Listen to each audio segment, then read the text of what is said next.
ከስርዓታችን በላይ ከምናደርጋቸው አክቲቪቲዎች በላይ እግዚአብሔር አምላክ እሱ ታላቅ አምላክ እንደሆነ እሱ ገዥ እንደሆነ እሱ ሕያው እንደሆነ እንዲታወቅ እግዚአብሔር ይፈልጋል። የሰው ከመከራ ይልቅ ከቻሌንጅ ይልቅ የብዙ ሰው ጠላት ሰክሰስ ነው፣ ምቾት ነው። ጸሎት ያጠፋብን፣ ዲቮሽናችን ያጠፋብን፣ ትጋታችን ያጠፋብን፣ በረሃብ ጊዜ፣ በቻሌንጅ ጊዜ፣ በስደት ጊዜ እንዴት ከቤት ወጥተን መግባት በማናስብበት ጊዜ በዛን ጊዜ የነበረው ያ ትኩሳት ያ ግለት የቀዘቀዘው በቃ በነፃነት ነድተን ስንወጣ በነፃነት ነድተን ስንገባ ቻሌንጅ ወደ እግዚአብሔር አስጠግቶን ህይወታችንን አግሎት ግን ምቾት ላይ ደግሞ የቀዘቀዝን የበረድን ብዙዎች ነን። ብዙ ልቂት፣ ብዙ ውድቀት፣ ብዙ ኪሳራ በተጠበቀበት ቦታ እግዚአብሔር ነገሩን ገለበጠ። እንዲህም ሆነ ይላል ሁለተኛ ዜና ምዕራፍ 20። ከዚህም በኋላ የሞዓብና የአሞን ልጆች ከነርሱ ጋር ምኖዓናን ኢዮሳፍጥን ሊወጉ ወጡ። ወረኞችም መጥተው ከባህሩ ማዶ ከሶርያ ታላቅ ሰራዊት መጥቶብሃል፣ እነሆም አይኒጋዲ በተባለች በሄስቦን ታማር ናቸው ብለው ለኢዮሳፍጥ ነገሩት። ኢዮሳፍጥም ፈራ፣ እግዚአብሔርንም ሊፈልግ ፊቱን አቀና፣ በይሁዳ ሁሉ ጾም አወጀ። ይሁዳም እግዚአብሔርን ይፈልግ ዘንድ ተከማቸ። ከይሁዳም ከተሞች ሁሉ እግዚአብሔርን ይፈልጉ ዘንድ መጡ። ኢዮሳፍጥም በይሁዳና በኢየሩሳሌም በጉባኤው መካከል በእግዚአብሔር ቤት ውስጥ በአዲሱ አደባባይ ፊት ቆሞ እንዲህም አለ፣ አቤቱ የአባቶቻችን አምላክ ሆይ በሰማይ ያለህ አምላክ አንተ አይደለህምን? የአሕዛብንስ መንግስታት ሁሉ የምትገዛ አንተ አይደለህምን? ኃይልና ችሎታ በእጅ ነው፣ ሊቋቋምህ የሚችል የለም። አምላካችን ሆይ በዚህ ምድር የነበሩትን አሕዛብ ከሕዝብ እስራኤል ፊት ያሳደድክ ለወዳጅህም ለአብርሃም ዘር ለዘላለም የሰጣት አንተ አይደለህምን? እነርሱም ተቀመጡባት፣ ለስምህም መቅደስን ሰርተውባት ክፉ ነገር የፍርድ ሰይፍ ወይም ቸርነት ወይም ራብ ቢመጣብን ስምህ ባለበት በዛ ቤት ፊትና በፊትህ ቆመን በመከራችን ወደ አንተ እንጮኻለን፣ አንተም ሰምተን ታድነናለህ አሉ።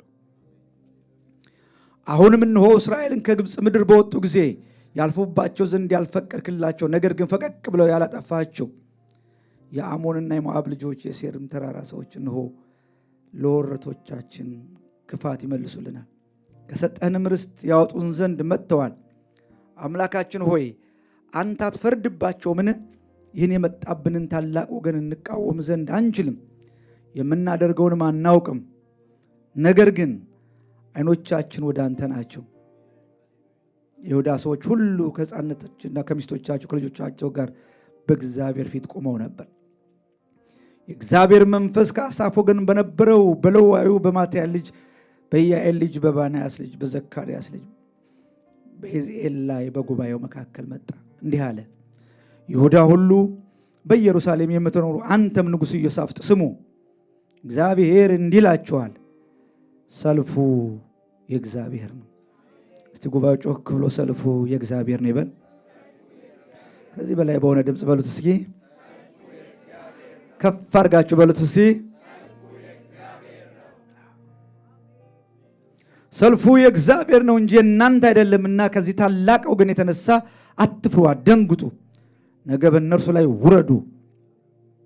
እነሆ በጺጽ ዓቀበት ይወጣሉ፣ በሸለቆውም መጨረሻ በኢየሩሳሌም በምድረ በዳ ፊት ለፊት ታገኟቸዋላችሁ። እናንተ በዚህ ሰልፍ የምትዋጉ አይደላችሁም። ይሁዳና ኢየሩሳሌም ሆይ ተሰለፉ፣ ዝም ብላችሁ ቁሙ፣ የሚሆነውንም የእግዚአብሔርን መድኃኒት እዩ። እግዚአብሔር ከእናንተ ጋር ነውና አትፍሩ፣ አትደንግጡ። ነገም ውጡባቸው። ኢዮሳፍጥም በምድር ላይ ተደፋ። ይሁዳም ሁሉ በኢየሩሳሌምም የሚኖሩ በእግዚአብሔር ፊት ወደቁ፣ ለእግዚአብሔር ሰገዱ። ሌዋውያን የቀዓት ልጆች የቆሬ ልጆች የእስራኤል አምላክ እግዚአብሔርን በእጅግ ታላቅ ድምፅ ያመሰግኑት ዘንድ ቆሙ። ክብር ለጌታ ይሁን። ወደ ሁለተኛ ዜና ስትመጡ ትላንት እስራኤላውያን እግዚአብሔርን እንደ እግዚአብሔር ሪኮግናይዝ ባለማድረጋቸው የደረሰባቸውን ነገር ነው ከታሪካቸው እንድንማር የጻፈልን። ሁለተኛ ዜና ስትመጡ ደግሞ ቤተ መንግስት ማነው ቤተ መቅደሱን ይዘው ያ እግዚአብሔር አምላክ ለነሱ እንደ መፍትሄ በዚያ ቦታ ላይ የሚጸለይን ጸሎት ራሱ ኮት አድርጎ ራሱ ኢዮሳፍጥ ሲጸልይ ተሰሙታላችሁ። ለአባቶቻችን ርስትን ሰጠህ፣ አሕዛብን ተዋግተህ አሸነፍክ፣ እንደገና ቤተ መቅደስን ሰር፣ በዛ ደግሞ የሚለምኑትን ሰማለሁ አልክ እያለ የተስፋን ቃል ይዞ ነው የሚለምነው ልመናው ላይ። ስለዚህ ሰለሞን በሰራው ቤተ መቅደስ እግዚአብሔር ምንም ነገር ቢመጣ ጸሎታቸውን ሰምቶ እንደሚያተርፋቸው ያን ኪዳን ሰጥቷቸው ነበር። ነገር ግን ያ የተሰራ ቤተ መቅደስ አልጠቀማቸውም። ከእግዚአብሔር ጋር ወደ እግዚአብሔር ከማስጠጋት ይልቅ ቤተ መቅደሱን ሌላ ስዕል ሰጡት፣ ሌላ ትርጉም ሰጡት። በሃይማኖት ሪቹዋል የሆነ ነገር እያደረጉ ከእግዚአብሔር ሕይወት ራቁ። ከእግዚአብሔር ሕይወት ራቁ። ጭራሽ ይሄ ቤተ መቅደስ እስካለ ድረስ ምንም አንሆንም፣ እግዚአብሔር ላይ ብናምፅ፣ በእግዚአብሔር ላይ የፈለግነውን ብናደርግ ዋናው ቤተ መቅደሱ ነው ሲሉ እግዚአብሔር እሱ ዋና እንዳልሆነ ሊያሳያቸው የተመኩበትን ቤተ መቅደስ እንዳፈረሰው ታውቃላችሁ። እና ከስርዓታችን በላይ ከምናደርጋቸው አክቲቪቲዎች በላይ እግዚአብሔር አምላክ እሱ ታላቅ አምላክ እንደሆነ፣ እሱ ገዥ እንደሆነ፣ እሱ ሕያው እንደሆነ እንዲታወቅ እግዚአብሔር ይፈልጋል። ስለዚህ ከነገስታት ጋር ዲል ሲያደርግ ሞር ከዚህ ጋር የተያያዘ ታሪክን ነው የምታዩት። እና ማስጠንቀቂያው እዚህ ጋር እንደው አያይዤ የምናገረው ኢዮሳፍጥ ሀብቱ የመጣው ዝና ያ የተመቻቸ ነገር ሁሉም አይስክሬም ነው የሆነው። በቃ ሁሉም ጣፋጭ ነው የሆነው። ስለዚህ ሲመቸው ለምን አሊያንስ አልፈጥርም ብሎ ከእስራኤል ንጉስ ጋር አካብ ከሚባል አመፀኛ ጋር ወዳጅነት ጭራሽ ጋብቻ ፈጠር ይላል።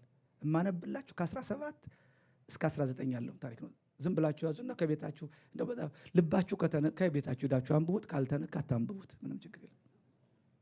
ለእኔ ስጡኝ፣ ራሴ ወስጄ አነበዋለሁ። ከአካብ ጋር ዝምድና አደረገ። ታውቃላችኋል።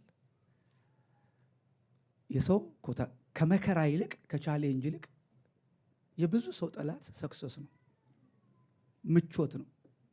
ጸሎት ያጠፋብን፣ ዲቮሽናችን ያጠፋብን፣ ትጋታችን ያጠፋብን፣ በረሃብ ጊዜ፣ በቻሌንጅ ጊዜ፣ በስደት ጊዜ እንዴት ከቤት ወጥተን መግባት በማናስብበት ጊዜ በዛን ጊዜ የነበረው ያ ትኩሳት ያ ግለት የቀዘቀዘው በቃ በነፃነት ነድተን ስንወጣ በነፃነት ነድተን ስንገባ ቻሌንጅ ወደ እግዚአብሔር አስጠግቶን ህይወታችንን አግሎት ግን ምቾት ላይ ደግሞ የቀዘቀዝን የበረድን ብዙዎች ነን። ሎዶቅያ እኮ ተቸግራ አይደለም ለብ ያለችው፣ ምቾት ነው። ሀብቷ የትየለሌ ነበር። ስለዚህ ቀዘቀዘች፣ ለብ አለች። ኢዮሳፍጥ ሂዶ ሮንግ የሆነ ኮሚኒኬሽን ጀመረ፣ ከአካብ ጋር ተጋባ። በዚህ ምክንያት ለጉብኝት ወደ አካብ ቤት ሲሄድ አካብ ጥሩ ድግስ ደገሰና ወደ ጦርነት ይዞት ሄደ። ሰላማዊ አገር እየመራ ያለ የይሁዳ ንጉስ በጋብቻ ምክንያት ሂዶ አላያንስ ፈጠረ። ከዛስ ወደ ጦርነት አብረው ገቡ። ምዕራፍ 18 ላይ እሱን ነው የምታዩት። ጦርነቱ ተገባ። ምዕራፍ 18 በጣም የሚገርም ታሪክ ነው የሚነግረው። ልብሰ መንግስታቸውን ለብሰው ነበር። ያኛው ክፉ አይደል እንዲህ አለው እስራኤል የይሁዳ ንጉስ ኢዮሳፍጥን፣ አንተ የመንግስት ልብስ እንደለበስክ ወደ ጦርነት ግባ፣ እኔ በቢጃማ ገባለሁ። እንደሱ ነው የሚለው ታሪኩ። ልብስ እጄ ቀይራለሁ እንዳልለይ፣ አንተ ስለኔ ተወጋ እኮ ነው። ይሄ እንዴት ሞኝ እንደሆነ አላቅም። እዚህ ላይ እሺ አለ፣ ተስማማ።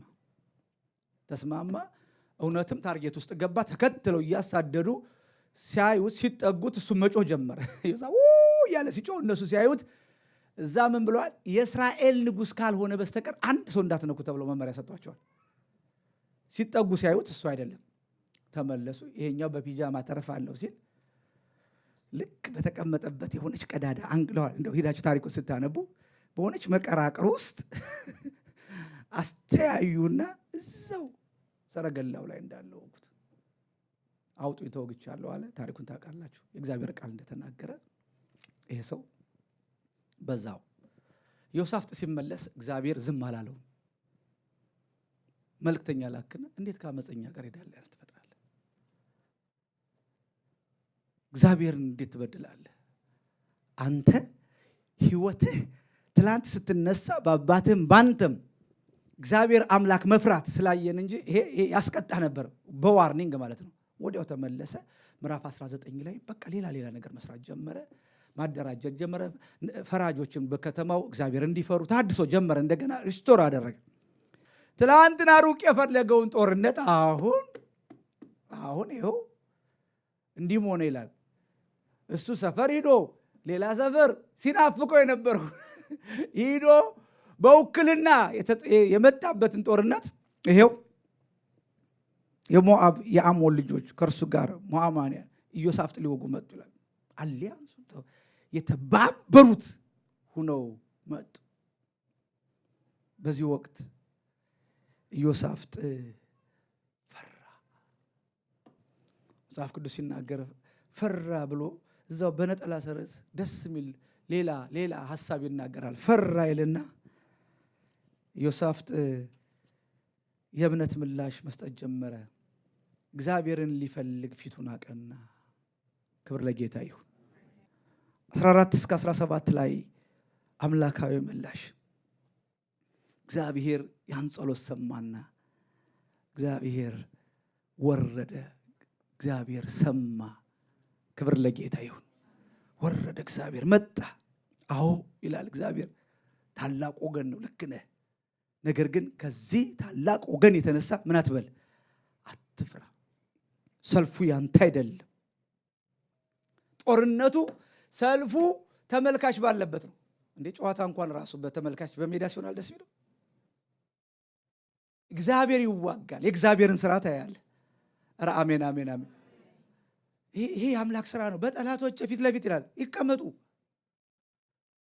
አሁን ችግሩኛ አንፈልገው አንያቸው ንቀላቸው። በፍጹም አትነቅሏቸውም። በእነሱ ፊት ግን ዘይት ይቀባቸዋል። ኧረ አሜን አሜን። አትመልሱላቸው። እናንተ መጋደላችሁ ከስጋና ከደም ጋር አይደለም። የእናንተ ጦርነት የእናንተ አይደለም። ሰልፉን የሚዋጋው እግዚአብሔር ነው። ብዙ እልቂት፣ ብዙ ውድቀት፣ ብዙ ኪሳራ በተጠበቀበት ቦታ እግዚአብሔር ነገሩን ገለበጠው። ስለዚህ እነዚህን ፕሪንሲፕሎች እነዚህን ታይምለስ የሆኑ ፕሪንሲፕሎች በህይወታችን እንለማመዳቸው። በሰልፍ ውስጥ ስናልፍ ነገር ሲጠብብ አይኖቻችንን ወደ አምላካችን እናድርግ። እግዚአብሔር አምላክ ይርዳን። እንነሳና እንጸልያለን።